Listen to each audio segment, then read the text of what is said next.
and welcome to today's edition of Culture here on I-24 News. I'm Michal. Thank you for being here with me today.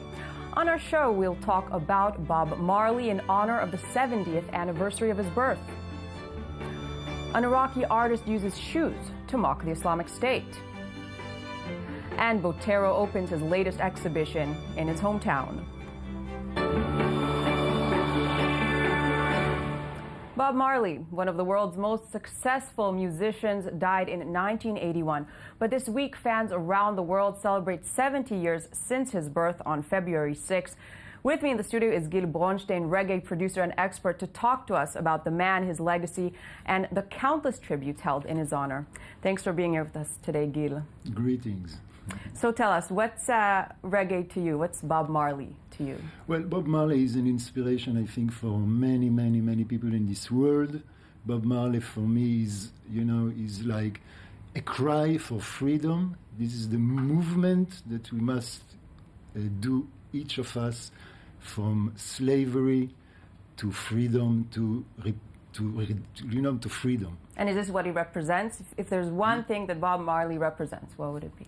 Well, I think this is a revolutionary. Bob Marley gave inspiration to people because of his messages of peace, of togetherness, of unity against a system that is oppressing so many people around the world. So this is the reality of Bob, a real revolutionary, coming from what was used to call it third world, a small island, and he really changed not only the music, but also a lot of colonial mentalities.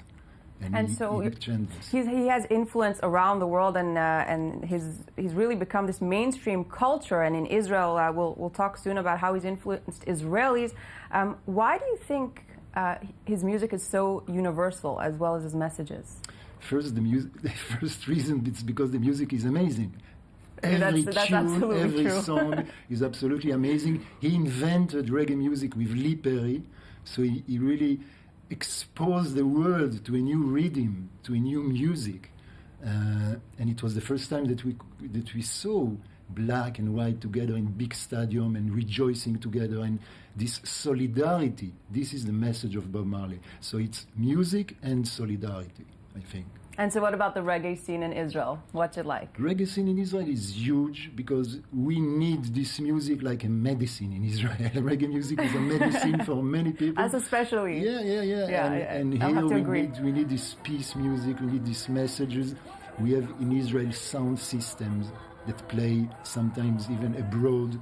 We have great bands, Israeli reggae bands. One of them, Zvulun Dog, was invited to perform at Summer Fest in Jamaica.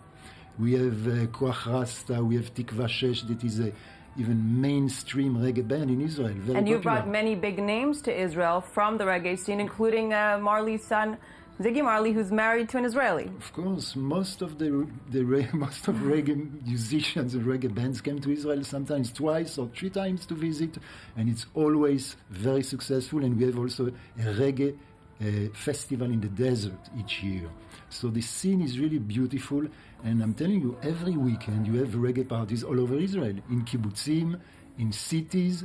The music is a music that relaxes, that is, that is music. I think we need more in that case.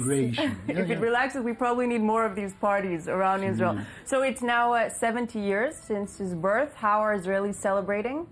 Well, this is a tradition in Israel. We have a fantastic celebration that is made by two Israeli producers, Shmulik and Guy Fickerman. They do it each year, and it's getting bigger and bigger. So this year they made it at Hangar 11, the picture that you see, and wow, it was a sold-out audience. And what is so special that every year the biggest stars in Israeli music are taking part in this celebration. So everyone is connected to reggae music.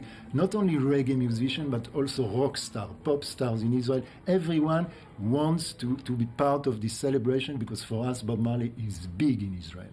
So Bob Marley is something universal, yet the book that was published by his mother about Bob Marley, which you translated, has only been translated to Hebrew. In fact, can you tell us a little bit about this experience and how come there is this close link between Jamaica and Israel, between the culture from Jamaica, the reggae culture and Israeli culture. Lots of Israeli going to Jamaica all the time. And in one of my visits, I met Sedela Marley Booker, and I saw the book, and we immediately engaged in negotiation to translate it in Hebrew. And I must say that this woman is a really, really, absolutely beautiful woman, beautiful personality. She passed, she's not with us anymore, but she was in the 60th anniversary of Bob Marley. She was in Ethiopia in the huge celebration. They made the biggest concert ever in Ethiopia. In Ethiopia, not in Jamaica. And now we are doing also this kind of celebration in Israel, a little bit smaller, but big also. Because it's not only this celebration in Tel Aviv. You have celebration of Bob Marley all over the country too. So really, so this is a week of celebrations. Mm. Now, I think the big question, does Bob Marley have a successor? Well, you know, there is a lot of new talents. Jamaica is a place full of talents, unbelievable. Every year we have new surprises, new talents that we discover. So, of course, Bob Marley, there is a continuation, and reggae is here to stay with us long time. Now, last question, because unfortunately we don't have that much time. The Reggae Hut.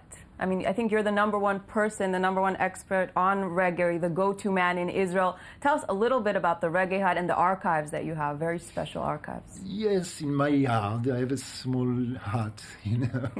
In fact, I could fill 7 rooms with my collection of reggae memorabilia and all kind of, memories and music and records. But this place is like a place that a lot of people are coming to just get information. Is it open for visits? Is it like a mini museum? No, you are invited to call me, and if you are on your way to Jamaica, or if you are a student and you want to learn more about the black man history, because reggae music is connected to the history. You can't be into reggae music without knowing and doing some research on the black man history, on Africa, on everything. So this is a place where I have all the books, all the music, everything available for everyone. Thank you very much, Gil Bonstein. For anyone who's interested in more about Bob Marley, there's your book, of course, and it's the week to celebrate his life and his legacy. So I guess people can call you if they'd like to know which parties to go to, or just they'd like to have more information. Thank you for being here with us today. Yes. Shoe throwing is considered incredibly offensive in the Arab world. Akil Karif, however, an Iraqi artist, uses the shoe as an artistic inspiration to mock the Islamic State. Daniel Campos has the story. Throwing the shoe at someone in Arab and Islamic countries is an insult. Footwear is viewed as ritually unclean. Accidentally displaying an exposed sole is also considered insulting. Iraq has a history of protest by footwear. Journalist Muntadar al-Zaidi famously threw a shoe at then U.S. President George Bush during a press conference in 2008. The events inspired the creation of video games, shoe exhibitions, and even the creation of replicas of this same shoe thrown at George W. Bush. But for Iraqi artist Akil Karif, old dirty shoe soles can also serve as an inspiration for a defiant parody on the Islamic State jihadists. The 35-year-old artist and architectural engineering professor is working on a mural of 24 shoe faces. Some people think that I'm offending the Islamic State by comparing their faces to the remains of shoes, because there is an Iraqi proverb that says, his face looks like a shoe. But from my philosophic point of view, I think that a shoe will get consumed earlier if you use it more. The brave controversial artist spends hours digging through the market trash, searching for remains of shoes.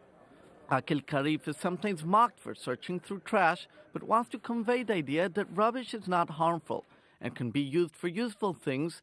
The artist has already exhibited his previous works at the Venice Biennale in 2013. I cannot push the Islamic State militants to leave my country by doing this work, but I am sure that they will be embarrassed. Akil Karif believes he is no more important than someone who defends his country and carries a weapon and goes to confront the enemy face to face. Willing to die for what he calls a true cause, the artist will continue to fight for his freedom of artistic speech, even if that means risking his own life. Painter Fernando Botero brings the circus to the people in his native hometown of Medellin. The Museum of Antioquia, which boasts the world's largest collection of the artist's work, now displays his latest. David Gombing brings us the story. Medellin is a city once known for its dangerous drug cartels. This metropolis is also the birthplace of the most famous South American artist, Fernando Botero. Sculptor and painter, it is shapes of voluptuous women that gave the artist his brand.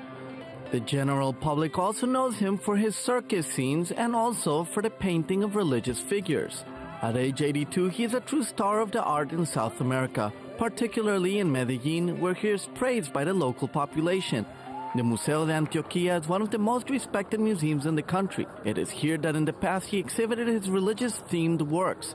And now, it's circus time. An event with a huge publicity buzz. The maestro himself decided to take care of the advertising campaign. A metro train painted entirely by Botero, making his art available for everyone. It is the object of real pride for the people of Medellin. An exhibition that gave a reason to the maestro to perform a public release by going to the exhibit by subway and by foot. Botero's down-to-earth approach makes him even more popular among city residents. He liked the decoration. It is very happy in Medellin, and we are very happy to see that it begins to set the mood. He was very happy with the subway. The Museum of Antioquia has in recent years been fortunate to receive many gifts of the famous artist. Sketches, paintings, sculptures. Besides the circus, it has in its permanent collection more than 187 works of the maestro, more than any other museum in the world. And joining me now in studio is Avri Rosentzvi. Thanks for being here, Avri. Thank you, Michal, for being here. No, thank you. So you're going to talk to us about comics, I believe? Yes, like always. What like do you have most to say of the about time. comics today? Well, today we're talking about a very exciting new book called The Sculptor by Scott McCloud. Now, this is a monumental new book, 500 pages. But before I tell you about the book, I need to tell you a little bit about the man. Right, he's a big name in comics, He's although a very big our name viewers in comics. might not be familiar with him. Our viewers might not be, but in 1993, he released a book called Understanding Comics, which is really a seminal work in the history of comics. It's a comic book about comics. It teaches you how to understand comics. It talks about the power of comic books, why it's such a great medium, which I love so much. You do? I'm shocked. Yeah. Shocking news. And he really, and since then he has released books called Making Comics and Reinventing Comics, about comics in the digital age. He's really the big guy on he's the comic guru. And now he's releasing his new book, The Sculptor, which is a narrative book. Which people are already calling his magnum opus, or one of the most exciting books of the year, even though we're just in February. And it's very interesting. It's a book about a sculptor who makes a deal with death to have the power to sculpt anything out of anything, but he only has 200 days to live. And he then falls in love. It's the dark side of comics. It's very dark. And he then falls in love with a woman. He then falls in love with a woman. Story. And it's a question about, the power to create. What does talent mean? What does fame mean? And he uses every sort of stylistic trick in the book to convey his ideas. People are saying it's a tour de force of the comic medium. But he said that he found out that he's a formalist. He said recently to New York Times, the ultimate pride of the hyper-rational artist is to see if you can create something that wasn't calculated at all. So it's sort of a stream of consciousness thing, and I'm really looking forward to reading this book. So whoever wants to read 500 pages of comics, this is the book for you. This is definitely the book for you, Avri. Thank you so much for enlightening us today. Now, we leave you with this lovely video made by Israeli musicians in honor of Bob Marley's birthday. It's an a cappella version of one of Marley's biggest hits. Enjoy.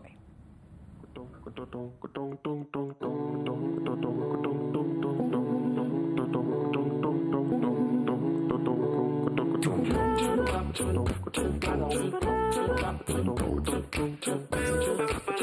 you be loved and be loved? Could you be loved? Oh, now and be loved.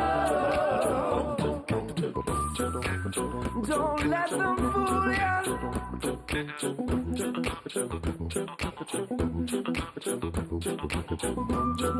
Or even try to school you. Oh no. Ooh. We've got the mind of our own. So go to hell if what you're thinking is not right.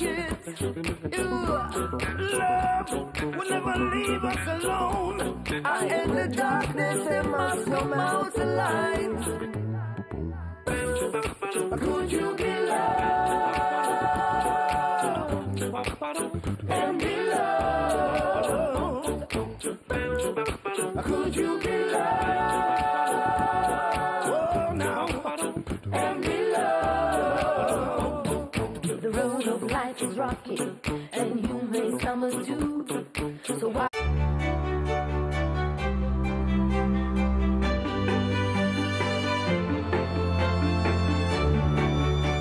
Hello and welcome to today's edition of Culture here on I-24 News. I'm Michal. Thank you for being here with me today. On our show, we'll talk about Bob Marley in honor of the 70th anniversary of his birth. An Iraqi artist uses shoes to mock the Islamic State. And Botero opens his latest exhibition in influence around the world, and he's really become this mainstream culture. And in Israel, we'll talk soon about how he's influenced Israelis. Why do you think his music is so universal as well as his messages? First, the first reason is because the music is amazing.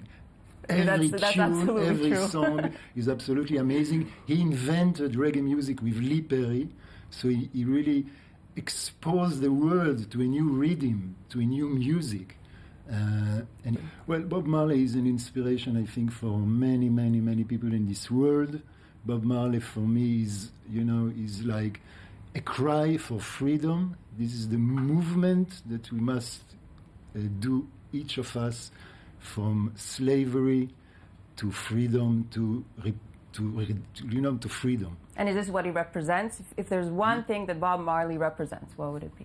Well, I think this is a revolutionary. Bob Marley gave inspiration to people because of his messages of peace, of togetherness, of unity against a system that is oppressing so many people around the world. So this is the reality of Bob, a real revolutionary, coming from what was used to call it third world, a small island, and he really changed not only the music, but also a lot of colonial mentalities.